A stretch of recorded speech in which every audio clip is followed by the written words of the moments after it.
Eso es bueno, porque promueve el diálogo. Hay temas de los que hay que hablar, y la sociedad debería de llegar a cierto consenso sobre cómo deberían de tratarse y para qué Sí, sirven. creo que algunas personas se sorprendieron. Por ejemplo, mi mayor porcentaje es europeo. Eso no me sorprende, pero tengo un porcentaje pequeño de asiático, que fue una sorpresa para mí. No se nota al verme.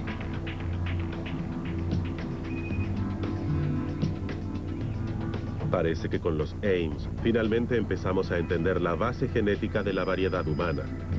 Comenzamos a responder una pregunta tabú. ¿Qué es lo que nos diferencia a unos de otros? Mientras tanto, ¿qué pasó con mi análisis? ¿Qué dice sobre mí? El resultado de la prueba que identifica mis indicadores de información ancestral finalmente llegó. ¿Qué dirá de mis antepasados sudafricanos?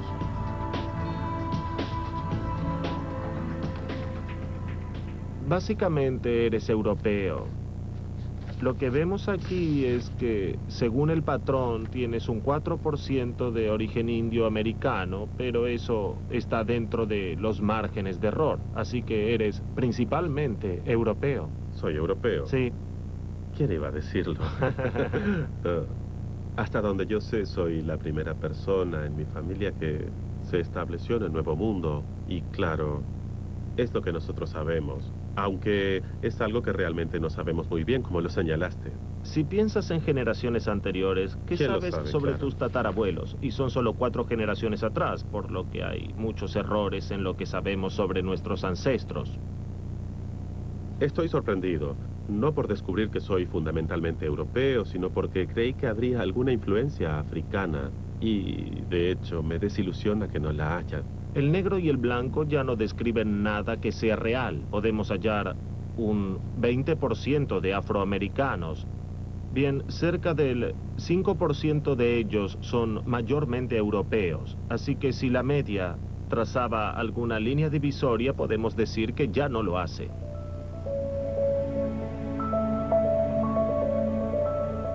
No puedo evitar sentir que mis indicadores de información ancestral son bastante banales, pero sí me siento privilegiado de participar en el comienzo de una nueva genética racial.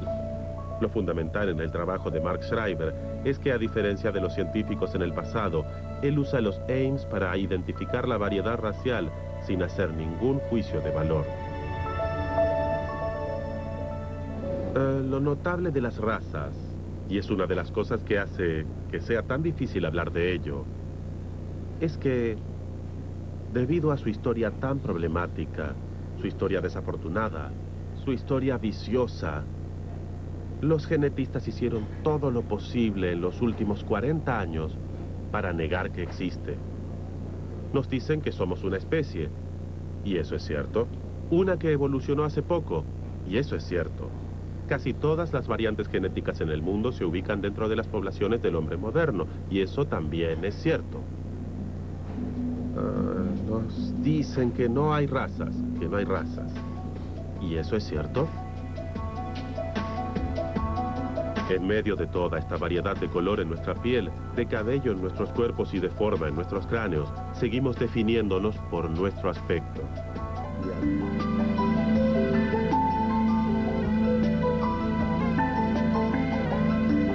La belleza física cautiva e inspira. Puede hacer que uno quede totalmente paralizado. Desde Aristóteles a Darwin y más allá, este tema fascinó a algunos de nuestros más grandes pensadores. ¿Pero qué es y cómo surge? ¿Por qué es tan enigmática? A menudo nos dicen que la belleza es algo superficial. Me pregunto si es así.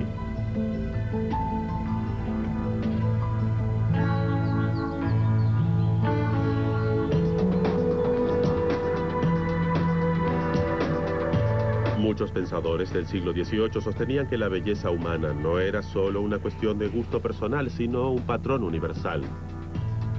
En algunas partes del mundo, las personas eran simplemente más bellas que en otras. Coincidieron en que el Mediterráneo era un buen lugar para la belleza y que en ningún lugar era mejor que Roma. Por supuesto, no era que los romanos del siglo XVIII fueran tan bellos, sino que entonces Roma estaba llena de estatuas hermosas. Para los predecesores de Darwin, La belleza física ideal no era solo una cuestión de carne y hueso, sino más bien de mármol. Perfiles rectos de mármol, torsos planos de mármol, muslos de mármol. Los escultores de la Grecia clásica fueron los primeros en definir el ideal de belleza física. Establecieron las pautas para las proporciones del cuerpo humano perfecto, basándose en relaciones numéricas precisas. El tamaño ideal de la cara era una 10ª parte de la longitud total del cuerpo, la de la cabeza ideal, una 8ª parte. En la tradición clásica, la belleza está en los números. Es una cuestión de perfección y proporción.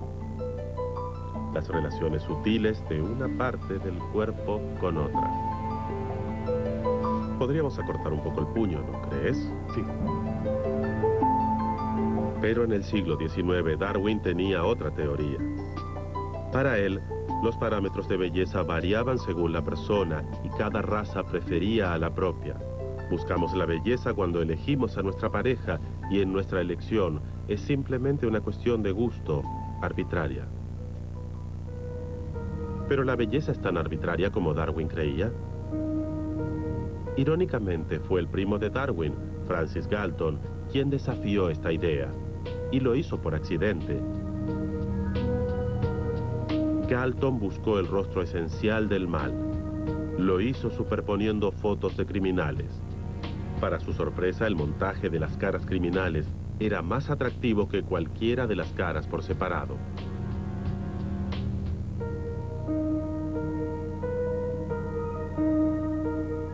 Al parecer, la belleza no era arbitraria, sino más bien un promedio.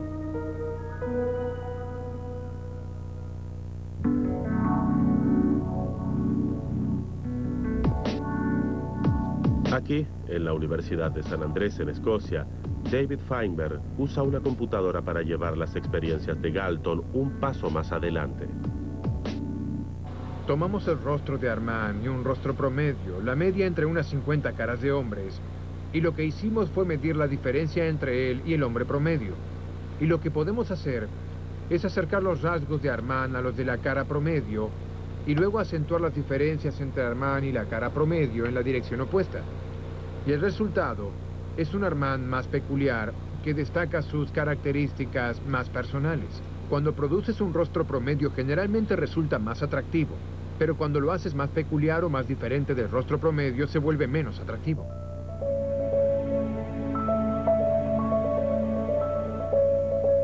Si la belleza tiene un rostro universal, es este.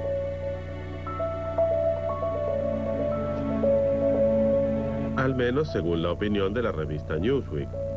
Sarah Mohan apareció hace poco en la tapa como el rostro universal de la belleza. Una de las razones por las que Newsweek me eligió para representar este patrón universal de belleza es que mi rostro es realmente muy armonioso, casi de aspecto occidental. Es universal. Ciertamente, no creo ser el rostro de la perfección. Estoy bastante cerca, pero no considero que yo tenga el rostro perfecto.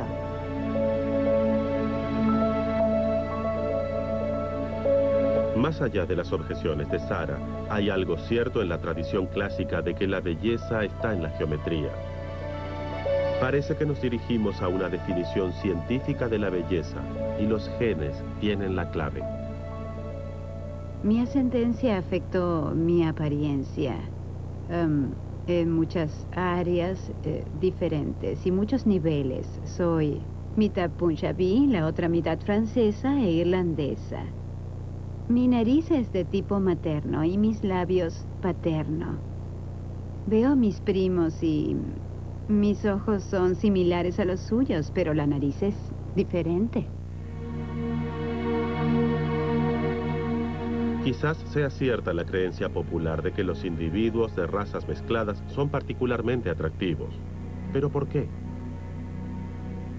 Hay una teoría llamada teoría de la exogamia óptima, que dice que uno busca no apartarse mucho de sus propios genes, porque quizá no se complementen bien.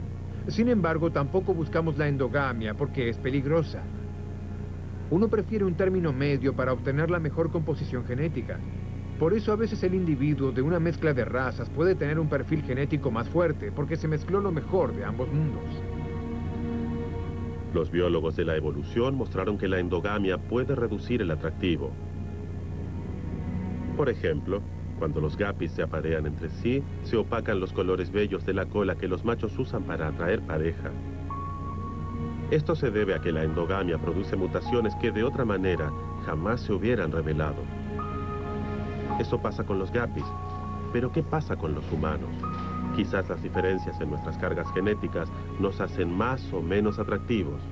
Si es así, seguramente el lugar donde se reflejan es en nuestro rostro. Los rostros parecen muy susceptibles a las mutaciones, o será porque solo logramos reconocer sus efectos allí. Cualquiera sea el caso, casi todo desorden genético que tengamos afectará al rostro.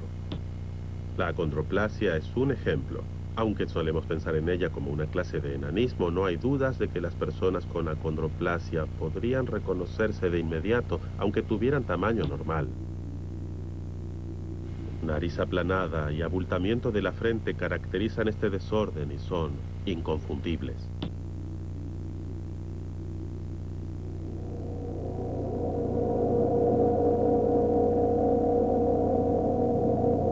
Muchas otras mutaciones tienen efectos inconfundibles en el rostro.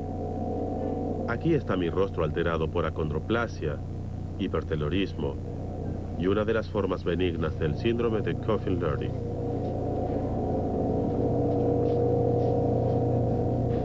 ¿Y qué pasa con las mutaciones más sutiles que afectan nuestros rostros?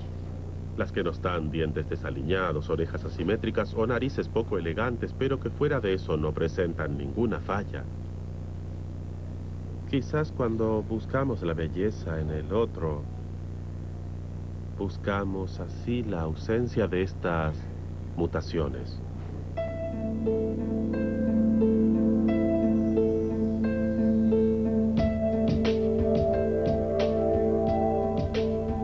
Cada humano concebido debe jugar en el casino genético. Cada uno de nosotros está afectado por unas 300 mutaciones que influyen en nuestra salud de una u otra manera. Pero este cálculo es solo un promedio. Algunos tendrán más, algunos menos, y tampoco tiene en cuenta el costo relativo de cada mutación. Pero si hay algo que está claro es que todos somos mutantes, aunque algunos somos más mutantes que otros.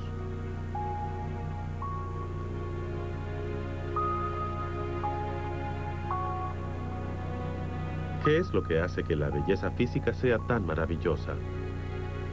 Si la respuesta que esbocé tiene algo de verdad, entonces cada imagen de un rostro bello o de un miembro perfectamente torneado no tiene que ver realmente con el objeto que es, sino más bien con lo que no es. Se trata de las imperfecciones que están ausentes. Por eso, cuando vemos a alguien que parece haberlas evadido, nos detenemos a mirar con gran placer. ¿Y qué pasa con Sarah? Bueno, también es una mutante. Solo que una muy hermosa.